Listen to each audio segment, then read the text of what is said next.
That's right, Evan. Thank you very much for that, Evan. Are you guys having a great time at the first Ocala Dutch Fest today? It has been fantastic. Thank you for being here. For those of you who haven't met us yet, my name is Amari Spickner. Can everyone say, hey, Amari? Hey, Amari! Hello, everyone. And my name is Royce Ashcroft, but you don't have to just call me Royce. Can everybody say, hello, Royce? Hello, Royce. I like it, but I need it a little bit louder. I need a little bit more energy from you, okay? Can everybody say, hello, Royce? Hello, Royce! Oh, I love it, I love it, I love it. So glad to be here with you all today at the first ever Ocala Dutch Fest. How many of you, I just want to know, how many of you are vegan in the audience? Make some noise. I like it. How many of you are working towards that vegan lifestyle? That is awesome. Thank you for coming out. Seriously. Make sure you go and check out some of the food, some of the booths. There's so much information. We have another fantastic speaker who's going to be coming on up here today. You all excited to hear what Mr. Andrew has for you all? Before we bring Andrew, Royce got to tell a joke and Evan got to tell a joke. So I have a joke that I want to share with you all, okay? You know what really grinds my gears, like what I can't stand? It's when I'm in my room and I've got the door closed, minding my business, and somebody just bursts into my room without knocking. I think that is so rude, you all. You gotta be polite. I'm so polite that I even knock on the refrigerator door just in case there's a salad dressing. Good job, Amari. Give her a big round of applause. She's working on her stand-up comedy tour, so if you have a venue, or if you just looking for some good comedy act, go ahead and book her. She hasn't done any stand-up stuff, so she's probably like, Royce, what are you trying to tell them? I'm like, stop! It's all good, though. It's all good. Alright, well next we have Mr. Andrew, as I know him, Vegan Drewski, and he's our next speaker. So everyone, give a round of applause for Vegan Drewski!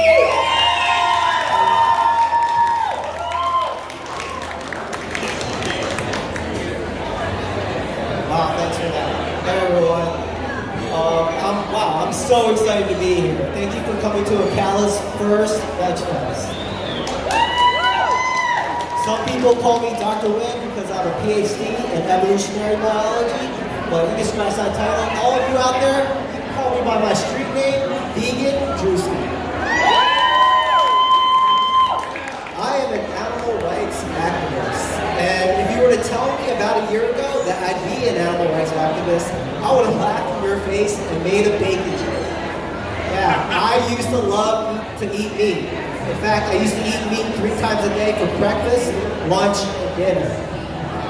But I'm here before you all as a changed person to go over how we can effectively and efficiently progress the vegan movement.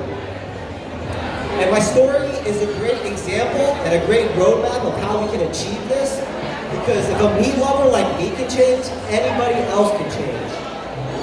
So how do I even begin this transition? Honestly, it all started with a conversation. Big shout out to my girl, Katie Nguyen. She's my partner, and she's also an awesome animal rights activist herself. But basically, she helped me to critically evaluate how I view animals. Are animals someone, or are they something? Are my taste pleasures that I get out of eating their flesh, is that more important than their ability to live a free life? I struggled with these questions for 4 months straight. It did not come easy. I really did believe that cows, chickens, and pigs were something, and therefore could be treated as objects. I really did believe that my taste buds were more important than their lives. That's just how I grew up. In fact, for a wedding, my family would roast the whole pig, and then we'd bond over eating him or her. But what began to change was when I started doing this thing called empathy. When I empathize with them, when I put myself in their shoes, such as in a factory farm situation, I wouldn't want to be beaten, prodded, poked, ridden, burned, artificially inseminated, stuck in a cage. Who wouldn't want that, right?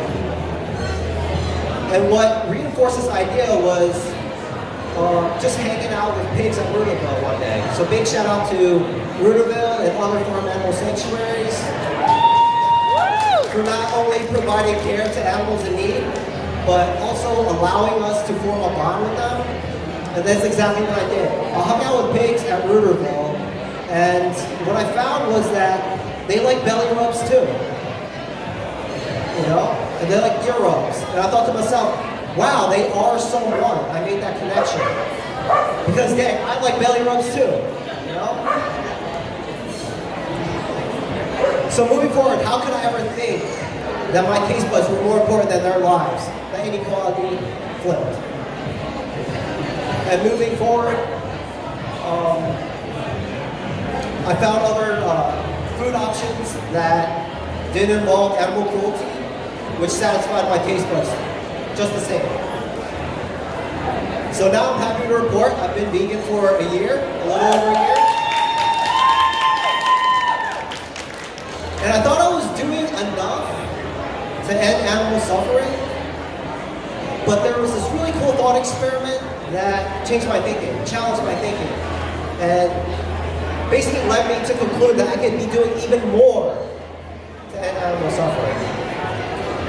So I'm a scientist, I like thought experiments, and this thought experiment begins with this hypothetical situation. You know, say I'm walking down the road, you know, I'm happy, I'm vegan, and I saw someone beating a dog with a stick. What would I do? What's my response? There's sort of like 3 categories of responses. The first one, I could join in. The second one, I could just walk by. The third one, I could do everything in my ability to stop the animal from being harmed ever again. That first response, joining in, horrific. Because why would I want to participate in someone else's suffering? Second option, also horrific. Because although I'm not participating in the abuse happens nonetheless. Now these first 2 responses, joining in and walking away, is not an option. Because I see a lot of animal lovers out here today, and we would all opt in for this third option. Do everything in our ability to stop the animal from being hurt. Right? And there's a lot of actions that would fall under that category. Maybe some would call the police. Maybe some would talk to the person, reason with them, or scold them, or maybe rescue that animal. Anything and everything that would stop that animal from being hurt again. That to me is animal rights activism. And that's what motivates me to be an activist. So Katie and I, you know, had this epiphany together, and we wanted to invest our efforts into something that we thought was super effective. So we stumbled across this organization known as Anonymous for the Voiceless, and they specialize in street activism, but at first it was super weird. It's weird on purpose. So this organization specializes in street activism and raises awareness for animal abuse, and basically what it starts out with is people organizing in a public space with a lot of foot traffic, and volunteers stand in a square, a cube-like structure. They're wearing Guy Fawkes masks. This is from the movie for Vendetta, and they're holding devices that display different ways of how we treat animals before we eat them, wear them, or use them for entertainment. And this weirdness in a public space is intentional because it acts as a theatrical display to attract bystanders. And the Guy Fawkes masks themselves represent this idea of revealing truth that is hidden from us, and that truth is factory farming or other ways we treat animals. So the meat, dairy, and egg industry do not want you to see this, because if you did, you would think twice about supporting them. So it's fitting that this demonstration is known as a Cube of Truth demonstration. And in these Cube of Truth demonstrations, it attracts these bystanders. And then there are additional volunteers in the periphery or on the outside that engage in kind, nonviolent, peaceful dialogue with these bystanders. The same type of conversations that led me to go vegan. And we leverage the power of the Socratic method, which is a directed line of questioning that gets at the heart of an issue. Veganism in this case. So it's super effective, and not only can we convince someone of veganism, we can give them the resources to transition. For example, we encourage people to sign up for the Vegan 22-Day Challenge. If you're not a vegan out there, this is an easy way to go vegan. All you have to do is sign up through challenge22.com. So challenge22.com is a 22-day vegan challenge, and you get access to a registered dietitian, a coach, and a cohort. So it's full, free support, super easy. And we set up these Cube of Truth demonstrations, and we lead them to the challenge, and we talk to a bunch of people, right? And even if one person goes vegan, it's estimated that when one person goes vegan, 300 to 500 animals are spared a year. That's crazy. 300 to 500 animals are spared a year if one person goes vegan. And then imagine how many animals are saved over the course of a lifetime. And our ability to basically veganize people, that ability to veganize people is related to the number of volunteers that we have.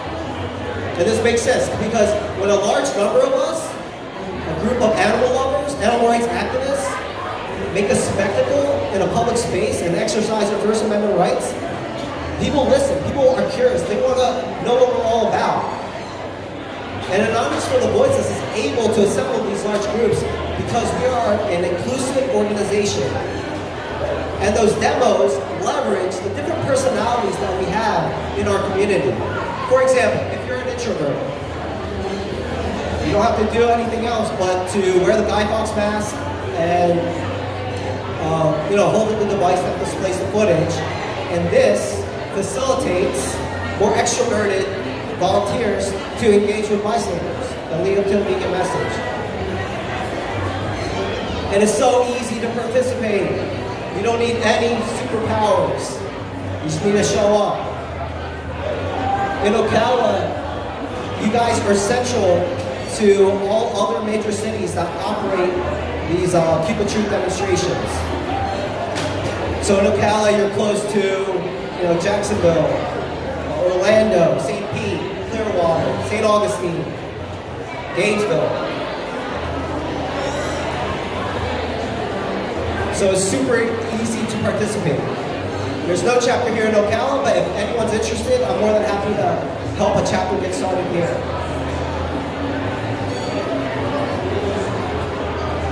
So it's super easy to participate.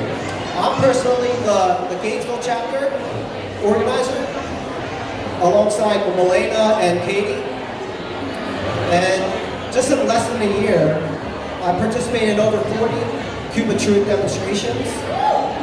Thank you. And over this time, thank you. Over this time, I've talked to over 240 bystanders that have seriously considered veganism. Yeah. And in my experience, what I found is that these Cube of Truth demonstrations replicate my vegan transition, but do it in a way more effective and efficient way. Because instead of 4 months of me transitioning, others can transition in as little as 22 days. So let me recap. If we have an effective form of activism, Cube of Truth demonstrations, and its effectiveness scales with the number of people. And we can get a lot of people because it's easy to do and you don't need any superpowers. Will you join me in being part of this movement and being a stronger voice for the animals? Because just during my time of me speaking up here, or down here, at equal level, thousands of animals have died. That means that thought experiment I ran through earlier is happening thousands of times. That means we need to do something. We have to do something. We need to do something. And if you're already an animal rights activist yourself, whether you're raising awareness through other means such as sharing good food, being vocal online, or selling vegan apparel,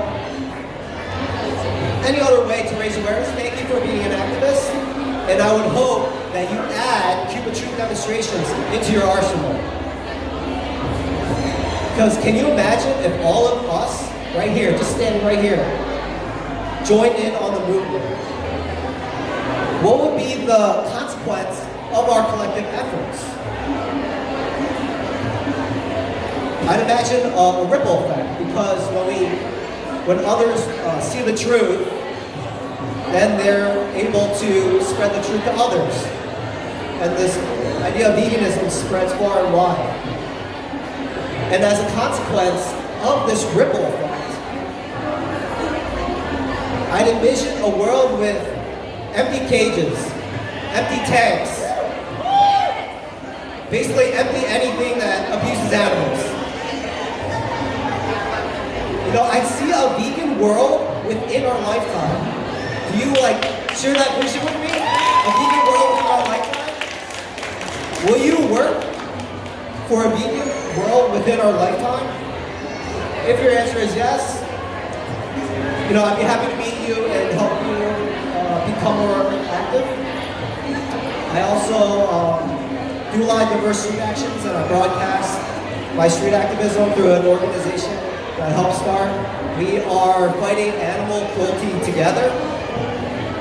So our acronym is FACT, and I am one of 3 of your FACT activists. So you can follow us on social media at FACT Activists. And yeah, thank you so much for listening, and I hope to see you all out there. Vegan Drewski out.